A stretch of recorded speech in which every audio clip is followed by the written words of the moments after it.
జనసేన అధినేత పవన్ కళ్యాణ్ ఢిల్లీ పర్యటన మరోసారి తెరపైకొచ్చింది. 22న బీజేపీ నేతల్ని పవన్ కలిసి పొత్తులు ఫైనలైజ్ చేస్తారని జనసేన నేతలు మీడియాకి లీక్ ఇచ్చారు. అయితే ఇప్పటి వరకు బీజేపీ అగ్రనేతలు ఎవరి అపాయింట్మెంట్ ఖరారు కాలేదు.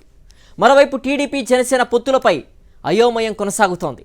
ఇప్పటికీ టికెట్లపై ఇరు పార్టీల మధ్య ఒక క్లారిటీ రాలేదు.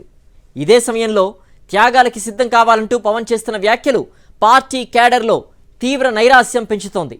ఇంతకీ పవన్ ఢిల్లీ డ్రామాలకు కారణం ఏంటి? Watch it.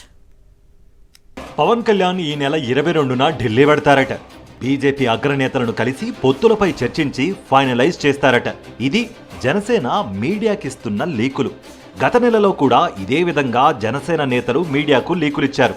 అయితే బీజేపీ అగ్రనేతలు అపాయింట్మెంట్ ఇవ్వకపోవడంతో ఆయన ఢిల్లీ వెళ్లలేదు. పవన్ ఢిల్లీ పర్యటనపై ఊహాగానాలు వస్తూనే ఉన్నాయి. కానీ ఆయన మాత్రం ఢిల్లీ వెళ్లలేదు. ఇప్పటికే టీడీపీ జనసేన కలిసి పోటీ చేయడానికి సిద్ధమవుతున్నాయి. ఇరు పార్టీల తరపున చంద్రబాబు పవన్ కళ్యాణ్ ఇద్దరూ కూడా 2-3 సార్లు కలుసుకుని పొత్తులపై చర్చించినప్పటికీ ఇంకా ఫైనల్ కాలేదు.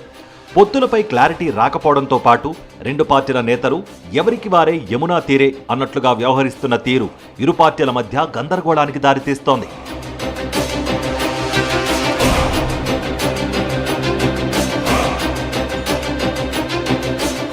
దీనికి తోడు చంద్రబాబు పొత్తు ధర్మాన్ని విస్మరించి అరకు, మండపేట టికెట్లు ఏకపక్షంగా ప్రకటించడం జనసేనలో ప్రకంపనలు సృష్టించింది. దీనికి ప్రతిగా రాజానగరం, రాజోలు సీట్లలో జనసేన పోటీ చేస్తుందని పవన్ ప్రకటించారు.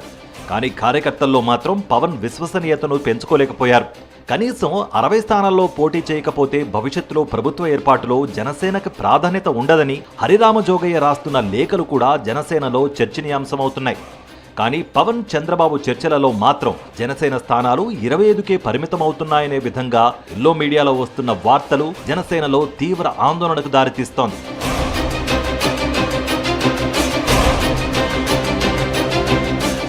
జనసేన నేతలు త్యాగాలకు సిద్ధం కావాలంటూ పవన్ చేస్తున్న వ్యాఖ్యలు కూడా క్యాడర్ను నైరాస్యానికి గురిచేస్తున్నాయి. 2014లో చంద్రబాబు కోసం పోటీ పెట్టలేదని, 2019లో కూడా చంద్రబాబు కోసమే ఒంటరి పోరుతో నాటకమాడారని, ఇప్పుడు కూడా మళ్లీ అదే చంద్రబాబు కోసం తాతహలాడుతున్నారని కార్యకర్తలు వాపోతున్నారు. జనసేన పార్టీ ఏర్పాటు చేసి 10 ఏళ్లు అయినప్పటికీ కూడా ఇప్పటికీ పార్టీకి సరైన విధానాలు రూపొందించుకోకపోతే చంద్రబాబు కోసమే జనసేన పుట్టిందనే వార్తలు నిజమవుతాయని కార్యకర్తలు ఆందోళన వ్యక్తం చేస్తున్నారట. పవన్ 3 రోజుల పాటు విశాఖలో పర్యటిస్తారని అనుకున్నా అది కాస్త ఒక్క రోజుకే పరిమితమైంది. అది కూడా అనకాపల్లి పార్లమెంట్ సీటు తన సోదరుడు నాగబాబు పోటీ చేస్తారు కాబట్టి క్యాడర్ సహకరించాలని చెప్పడానికే ఈ సమీక్షలు నిర్వహించారని తెలుస్తోంది.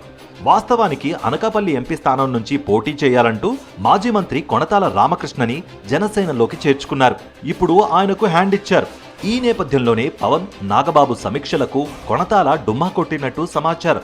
దీనికి తోడు విశాఖ జిల్లాలో జనసేన పోటీ చేసే కొన్ని స్థానాలను ఖరారు చేసినట్లు ప్రచారం జరుగుతున్నప్పటికీ చంద్రబాబు ఓకే అనకుండా మనకు ఎలా ఖరారవుతాయని జనసేన నేతలు ప్రశ్నిస్తున్నారు. ఇప్పటికే జనసేన అధ్యక్షుడు పవన్ కళ్యాణ్ ప్రకటించిన రాజానగరం, రాజోలు స్థానాలలో కూడా టీడీపీ కలిసి రావడం లేదని చెప్తున్నారు. ఇలా పలు చోట్ల రెండు పార్టీల మధ్య పెరుగుతున్న టికెట్ల వివాదాలు జనసేనలో గందరగోళానికి దారితీస్తున్నాయి.